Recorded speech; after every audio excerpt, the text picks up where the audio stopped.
nenek saya itu anaknya kiai besar di Jember.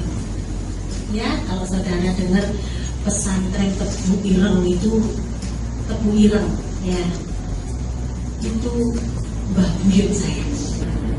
Saudara pasti sudah bisa berpikir, wah Bu Erwin ini dulu juga getol ya, maksudnya, wah Bu Erwin ini dulu juga fanatik ya, maksudnya kan gitu kan, ya. Dalam sebuah video di YouTube, seorang pendeta perempuan bernama Ruth Erwin mengaku sebagai cucu Kiai Pesantren Tebu Ireng, salah satu pesantren tertua dan terbesar di Indonesia. Setelah ditelusuri, ternyata pengakuan pendeta yang juga mengaku mantan Islam atau murtadin ini adalah kebohongan. Modus pendeta berbohong sebagai mantan muslim ternyata memang digunakan para pendeta untuk meyakinkan jemaat gereja. Hal ini diakui oleh Insan Mokoginta, seorang mu'alaf yang kini menjadi pendakwah Islam. Assalamualaikum warahmatullahi wabarakatuh. Kebetulan saya juga sudah ikut menonton YouTube yang beredar tentang si pendeta Ruth Erwin ini, yang ngaku-ngaku katanya cucu dari seorang kiai yang punya pesantren Tebu Ireng, pesantren terbesar. Ternyata setelah diklarifikasi itu ternyata semuanya itu bohong besar itu. Ya.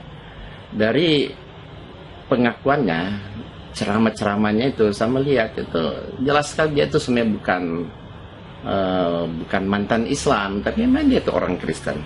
Karena dia melakukan kebohongannya, katanya saya melakukan setiap hari Taurat 5 kali. Belajar saya melakukan perintah Taurat 5 kali sehari. Jongkok, duduk, berdiri, jongkok 5 kali sehari. Saya lakukan. Jongkok, duduk, jongkok, duduk. Maksudnya kan sholat 5 kali. Dia bilang saya melakukan Taurat 5 kali sehari. Taurat 5 kali sehari. Taurat 5 kali sehari. Itu ketahuan sekali itu bohong, dia bukan orang Islam. Ya sholat gak dibilang Taurat. Nah, kemudian kebohongannya lain juga, apa katanya? Setelah saya membuka jereng, saya menemukan ada ayat, buka jereng, dan tidak sebut ayat apa, surat apa, bunyinya bagaimana.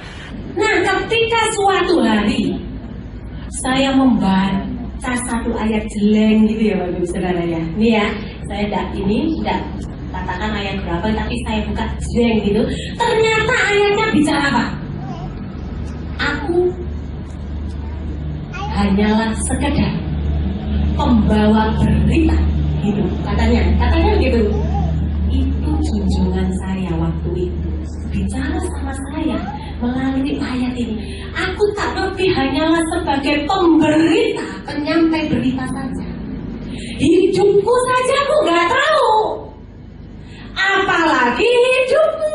Hanya dibilang begitu, saya buka jering, apa yang disebut, ayat apa, surat apa. Tapi isinya katanya aku hanya sekedar pembawa berita, penyampai berita. Lah, kalau memang Rasulullah hanya sebagai pembawa berita. Semua nabi hanya pembawa berita, termasuk Yesus. Yesus juga hanya menyampaikan berita. Dalam Yohanes 17 ayat 8, apa kata Yesus? Sebab segala firman yang engkau sampaikan kepadaku telah kusampaikan kepada mereka, dan mereka telah mengetahuinya, menerima. Mereka tahu benar-benar bahwa aku datang daripadamu, dan mereka percaya bahwa engkaulah yang telah mengutus aku. Berarti Yesus pun sama seperti Nabi kita Muhammad SAW. Dia hanya membawa berita gembira, hanya menyampaikan firman Allah.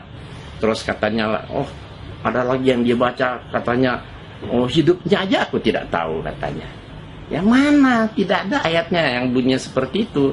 Masa ada Nabi Muhammad mengaku hidupku tidak tahu, apalagi kata kamu kan? Padahal sebenarnya ada ayat seperti surat 7 ayat 188, kata Rasulullah, aku tidak kuasa menarik kemanfaatan dan menolak kemudaratan kecuali atas izin Allah. Lah, memang Rasulullah tentu tidak bisa kan berbuat semaunya tanpa seizin Allah. Yesus juga nggak bisa berbuat semaunya. Buktinya Yesus mengaku dalam Yohanes 5 ayat 30, Aku tidak dapat berbuat apa-apa dari diriku sendiri. Aku menghakimi sesuai aku dengar. Dan penghakimanku adil, sebab aku tidak menuruti kehendakku sendiri, melainkan kehendak Dia yang mengutus aku. Jadi Yesus sendiri mengaku dengan jujur dan polos bahwa Dia sendiri tidak bisa mengikuti menurut atau sesuka kehendak hatinya. Kemudian apa katanya lagi? Oh, seolah-olah Nabi Muhammad itu orang buta.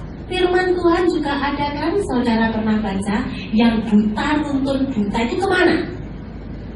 Orang buta menuntun buta kemana? Ke jurang, ke cemplung, Bapak Ibu Saudara. Nah, kalau orang ini nggak tahu hidupnya mau apa, lah kok aku ngotot begitu ya? Akhirnya di situ saya putuskan siapa yang memberi jaminan kepada saya.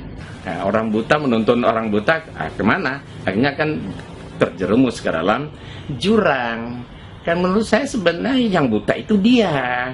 Ya, dia punya mata tapi tidak melihat, tidak membaca ayat-ayat Bible dia. Kalau dia baca ternyata Yesus itu bukan Tuhan, tapi dia hanya seorang nabi, utusan Allah, ya. Bukan Tuhan. Yesus sendiri nggak bisa menyelamatkan dirinya ketika juga dia dipaku di kayu salib. Dan misi Yesus ini hanya seorang nabi rasul yang diutus hanya untuk menyelamatkan kaumnya. Siapa? Ya, Bani Israel. Betul Yesus juru selamat, tapi dia juru selamat hanya untuk orang Israel. Ada satu ayat dalam Kisah Rasul pasal 13 ayat 23, di sana dikatakan, dan dari keturunannya lah sesuai yang telah dijanjikannya, Allah telah membangkitkan seorang juru selamat bagi orang Israel, yaitu Yesus. Berarti Yesus betul juru selamat, tapi sayang di juru selamat hanya untuk orang Israel. Dalam Matius 15:24 apa kata Yesus? Aku diutus hanya kepada domba-domba yang hilang dari umat Israel. Lah, kalau dia punya mata dia baca itu, ya untuk apa? Ya kan Yesus periodenya hanya untuk dia hanya diutus untuk Bani Israel, tidak untuk semua umat manusia, tidak untuk seluruh dunia, dan periodenya juga sudah selesai. Ibarat barang sudah expired. Bahasa kasarnya apa? Sudah kadaluarsa, ya itu. Jadi sebenarnya yang buta itu sebenarnya ya dia itu sendiri. Jadi ternyata memang ya itulah bentuk-bentuk kebohongan yang tidak perlu kita percaya, karena bentuk-bentuk kebohongan seperti yang dilakukan oleh pendeta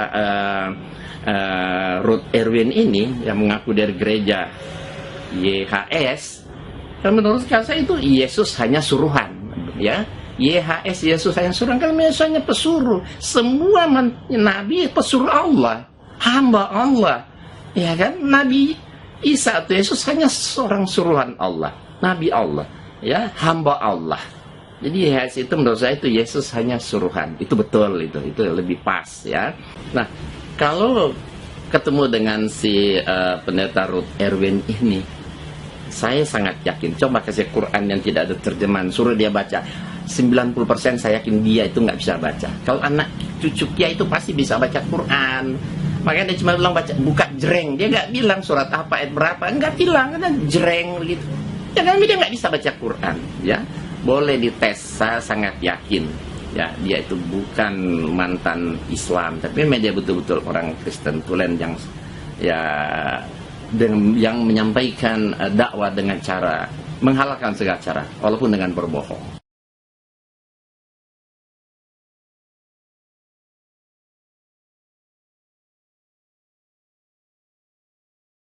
Paulus sendiri mengaku dengan jujur di Roma 3 ayat 7. Apa kata Paulus?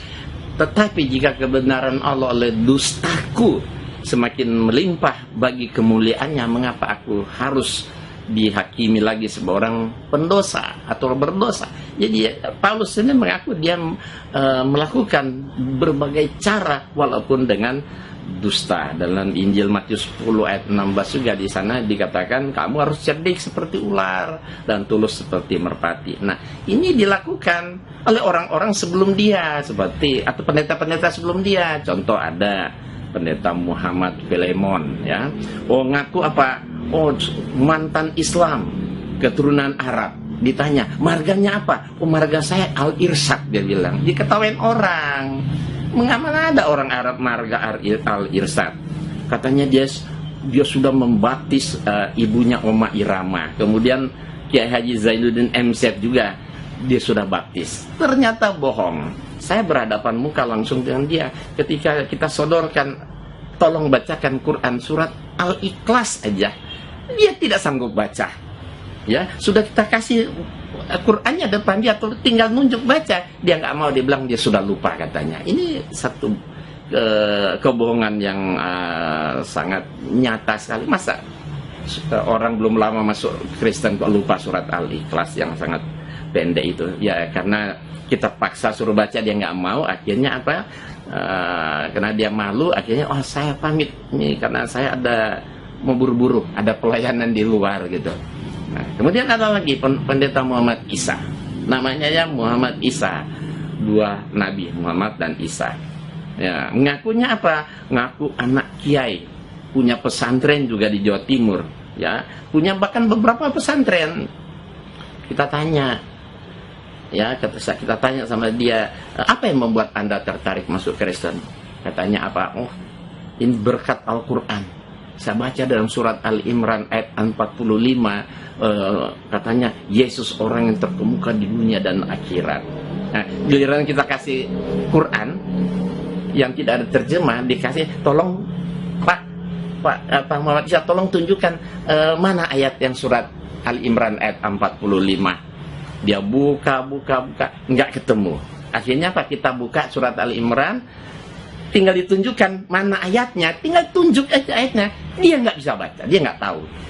Jadi ternyata bohong semua tuh, ya. Tinggal nunjuk aja mana itu, dia nggak bisa baca. Ya, akhirnya apa? Akhirnya dia juga sendiri malu, dia bilang saya sudah nggak mau pegang lagi buku itu, dia bilang saya sudah tinggalkan buku itu. Masa ada orang baru masuk Kristen belum lupa, tinggal nunjuk baca aja dia nggak bisa. Nah kemudian ada lagi pendeta Edi Iskandar, dulu Islam masuk Kristen, balik lagi dulu Kristen masuk Islam, balik lagi ke Kristen, jadi mantan mu'alaf. Katanya menurut surat Ali Imran, surat Az-Zukhruf ayat 61, Yesus tahu tentang hari kiamat. Sementara di dalam surat 31 Luqman ayat 34, hanya Allah yang tahu tentang kiamat. Nah, surat Az-Zukhruf 4361, Yesus tahu kiamat. Berarti Yesus itu Tuhan, Yesus itu Allah, karena hanya Allah yang tahu kiamat. Gitu. Nah, makanya dia masuk Kristen. Terus saya kasih ayat Alkitab, Pak, gimana ini? Menurut Matius pasal 24 ayat 36 dan Markus 13 ayat 23, ini ada pengakuan Yesus, dia tidak tahu tentang hari kiamat. Nah, sekarang Pak, yang benar mana? Menurut Quran yang benar atau Injil? Akhirnya dia malu sendiri. Kalau dia mau tunjukkan Quran benar, berarti Alkitab salah. Kalau dia tunjuk Alkitab salah, benar, berarti ayat Al-Quran tadi yang dia yakin, ya kan, salah juga. Berarti dia bohong kan? Menurut Quran Yesus tahu kiamat, jadi Yesus itu Allah. Padahal di Bible Yesus tidak ngaku, tidak tahu kiamat. Ya, dan saya tanya mana yang benar, dua-dua ini dia nggak bisa jawab. Jadi dia ketawain orang. Jadi itulah banyak sekali pembohongan-pembohongan dilakukan oleh orang-orang yang mengaku-ngaku mantan Islam, termasuk pendeta Saifuddin Ibrahim. Banyak sekali kebohongan-kebohongan dia. Ya, sudah ada beberapa buku yang saya buat, termasuk terakhir dia tentang dia mengajak anak-anaknya untuk bertobat. Hai anak-anakku, bertobatlah. Nah, ini baru saya terbitkan sebuah buku, Wahai Bapakku, bertobatlah. Insya Allah itu buku sangat bagus sekali.